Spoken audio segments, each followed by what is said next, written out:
एक बहुत पहले की बात है, मेरे साथ एक महिला अमृतसर से मथुरा तक सफ़र करना था ट्रेन में, और रेलवे में स्लीपर बुक कराए गए। तो जब यात्रा शुरू, हम लोग सामान टिका लिया, मैं अपनी सीट पे बैठ गई, लोअर बर्थ थी मेरी, उसकी सामने वाली बर्थ थी। तो मैं जब अपनी बर्थ पे बैठ गई तो दोनों बर्थ के बीच में जो जगह होती है एली, वो उस एली में बैठ गई। मैं ये क्या कर रही है? कह रही ना, आपके सामने थोड़ी बैठूंगी, आपके बराबर थोड़ी बैठूंगी। मैं, तू पागल हो गई है क्या? तो हमने बर्थ बुक ही क्यों कराई? और दूसरा ये, एली में बैठने के लिए रेलवे कोई टिकट इशू भी नहीं करता है, और तुम तमाशा मत बनाओ, चुपचाप बैठ जाओ ऊपर।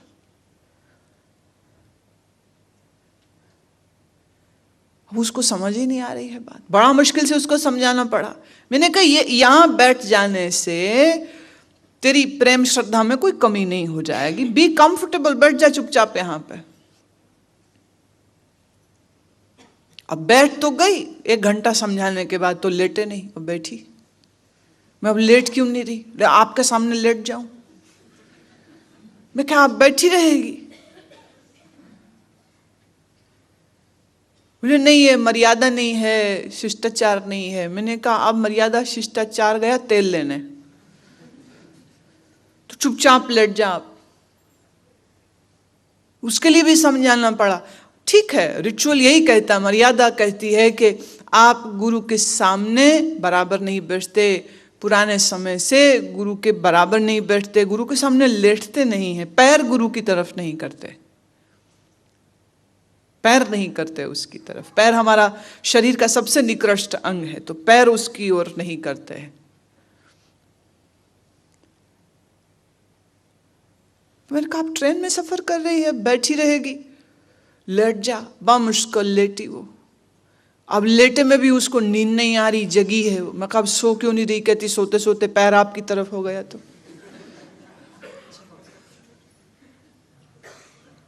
फिर समझाया, मन झुकना चाहिए, मन से मिला हुआ होना चाहिए। एक बात और कहूं, जब आपसे जो बड़ा है, जो आपका पूज्य है, जो आपका एल्डर है, मर्यादा ये कहती है कि अगर वो आपको साथ बैठाता है तो ये उसकी फ्लेक्सिबिलिटी है या उसका खुलापन है, लेकिन उसको आप बाय डिफॉल्ट सेटिंग नहीं मान सकते। ये डिफॉल्ट सेटिंग नहीं है।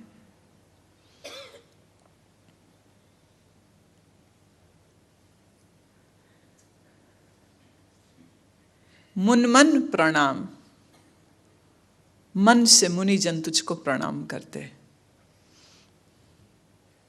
गुनगन मुदाम,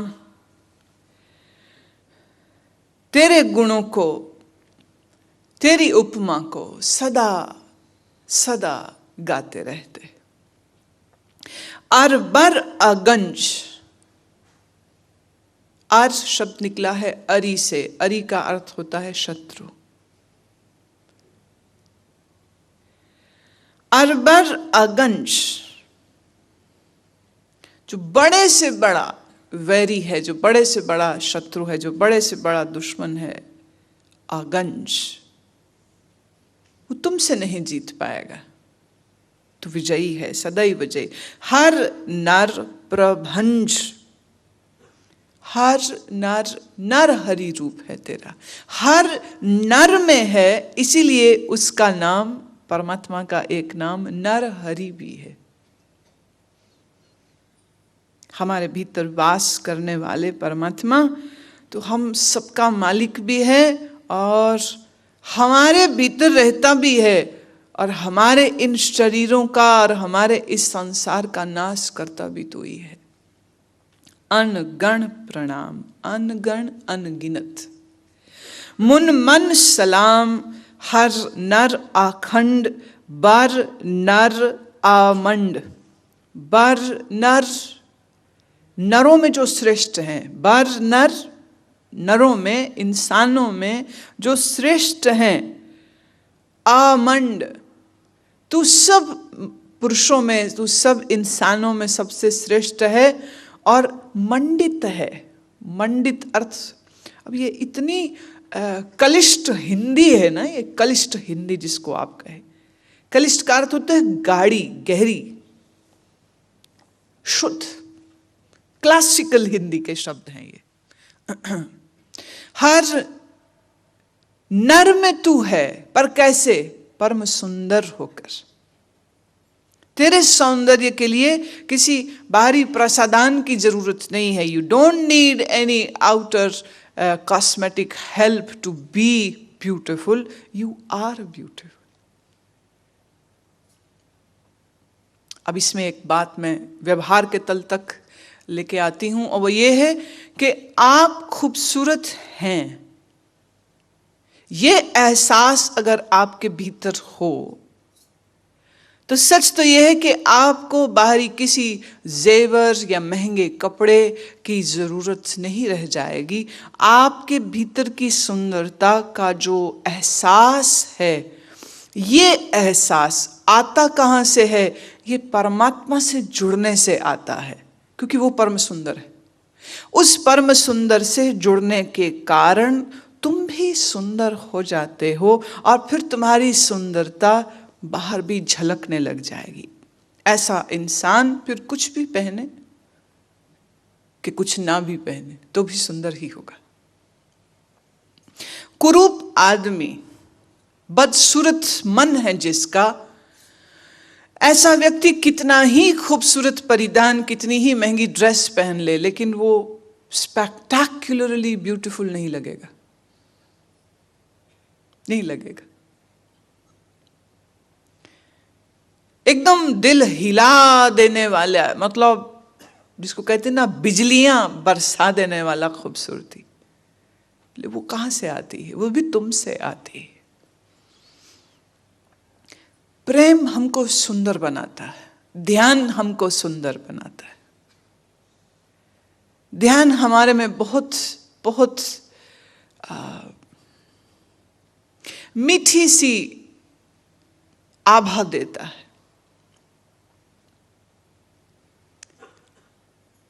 मुझे स्मरण आ रहा है स्वामी प्रज्ञानंद का। उनके जिस्म पर वस्त्रों के नाम पे सिर्फ एक घुटने तक लंबी धोती, पांव तक भी नहीं, सिर्फ घुटने तक लंबी धोती और एक चद्दर जो उन्होंने कंधों पे ओढ़ रखी थी। वस्त्रों के नाम पे सिर्फ ये दो चीजें।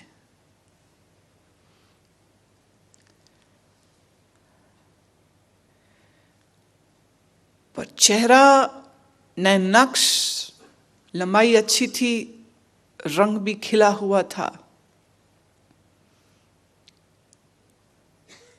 उनके भीतर अपने गुरु के लिए इतना प्रेम, इतना प्रेम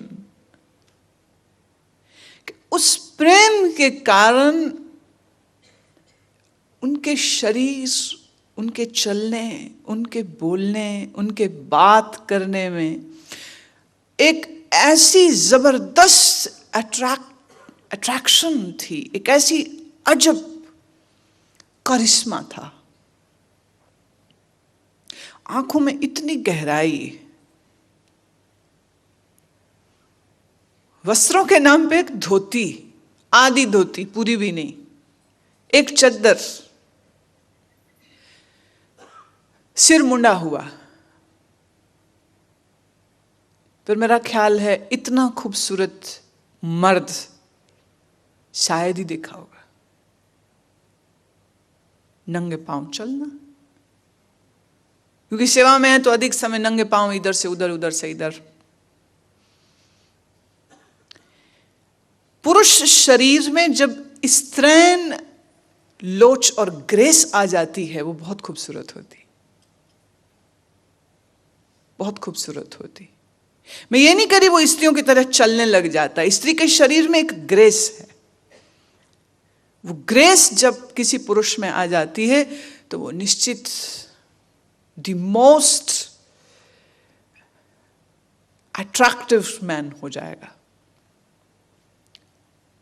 आप अगर ध्यान से देखें तो राम, कृष्ण, शिव की जितनी मूर्तियां, जितने चित्र पेंट किए गए, बुद्ध की जितनी मूर्तियां बनी हैं, अगर आप बहुत ध्यान से देखेंगे तो उनके चेहरे पर नैन नक्श काफी स्तरण होते हैं।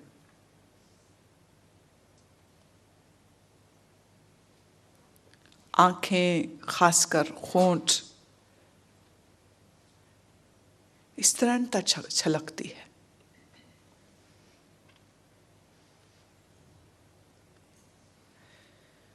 स्त्रैण प्रेम स्त्री प्रेम का चिन्ह है, स्त्री समर्पण का चिन्ह है, स्त्री सेवा का चिन्ह है। तो जब किसी पुरुष शरीर में ये तीनों गुण आ जाते हैं तो एक तरह से जो उसके नारी में पुरुष, पुरुष में नारी, हर पुरुष शरीर के भीतर स्त्री है और हर स्त्री शरीर के भीतर एक पुरुष होता है। और ये भीतर का छिपा हुआ स्त्री का पुरुष जब बाहर छलक आता है तो स्त्री कंप्लीट हो जाती है। ऐसे ही जब किसी पुरुष के भीतर मौजूद स्त्रैण तत्व प्रकट हो जाते हैं तो वो पुरुष कंप्लीट हो जाता है, अपने आप में कंप्लीट। चीन ने इसी को कहा यिन एंड यांग, स्त्रैण शक्ति और पुरुषैन शक्ति दोनों के समावेश से ये हमारे शरीर और मन बनते हैं। जहां स्त्रैण प्रधान हो गया, शरीर स्त्री का हो जाता है, पर इसका अर्थ ये नहीं कि स्त्री के शरीर में पुरुष के तत्व नहीं, वो भी होते हैं। बायोलॉजिकली अगर मैं यूं कहूं, आफ्टर मीनोपॉज, माहवारी के बंद हो जाने के बाद स्त्री के शरीर में एस्ट्रोजन और प्रोजेस्टेरोन की कमी होने लग जाती है और उसके शरीर में टेस्टोस्टेरोन बढ़ने लग जाता है। अब इसी हार्मोन की वजह से पुरुष पुरुष होता है और एस्ट्रोजन और प्रोजेस्टेरोन की वजह से एक स्त्री का शरीर स्त्रैण होता है। मीनोपॉज के बाद एस्ट्रोजन लेवल्स कम होने लग जाते हैं और टेस्टोस्टेरोन बढ़ने लग जाता है। यही कारण है कि फिर इस उम्र में आके, इस एज स्थिति में आके स्त्री के मूंछ और दाढ़ी निकलने लग जाती, और वो पुरुष की ही तरह फोर्सफुल और एक्टिव और बॉइस्ट्रस होने लग जाती। और ठीक यही चेंज पुरुष के शरीर में भी आता है। अब तो ये भी साइंस कह रही है कि जैसे स्त्री के शरीर में मीनोपॉज होता है, ऐसे मेनोपॉज पुरुष के शरीर में भी होता है। लेकिन चूंकि दोनों के शरीर की संयंत्रण बिल्कुल अलग ढंग से है, इसलिए वो इतनी विजिबल नहीं होती। लेकिन क्रॉस 50 पुरुष के टेस्टोस्टेरोन कम होने लग जाते हैं और उसमें एस्ट्रोजन बढ़ने लग जाता है। तुमने ख्याल किया हो, जो पुरुष ने सारी जिंदगी घर को उंगली पे नचाया हो, अधेड़ उम्र में आते आते वो एक कुर्सी में चुपचाप बैठा होगा, पत्नी से चाय दे दे तो ठीक है, ना दे तो पत्नी पति हो जाती है, पति पत्नी की तरह हो जाता है। Medically proven. हर स्त्री के शरीर में एक पुरुष है, हर पुरुष के शरीर में एक स्त्री है। और जो प्रेम की गहराइयों को छू जाते हैं पुरुष, उनके भीतर का स्त्रीण तत्व जो है वो प्रकट हो जाता है, और अंतर के स्त्री से जब मिलाप हो जाए तो वो पुरुष कंप्लीट हो जाता है, वो पूरा हो जाता है।